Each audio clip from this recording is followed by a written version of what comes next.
আজ আমি প্রথমবার একটা রেসিপি ট্রাই করলাম, তাই তোমাদের সাথে শেয়ার করছি। সেটা হচ্ছে ভেটকি মাছের পাতুরি।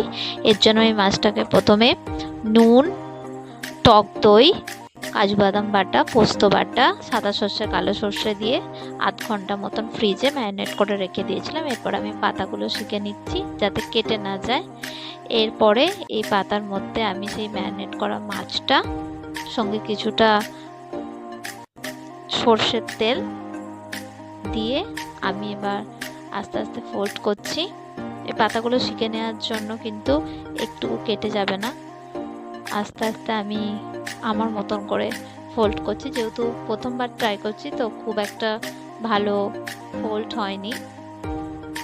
এরপরে বাড়িতে থাকা যে কোনো সুতো দিয়ে, আমার বাড়িতে যে সুতো ছিল আমি সেই সুতো দিয়েই বাঁধার চেষ্টা করেছি, বাস যাতে খুলে না যায়।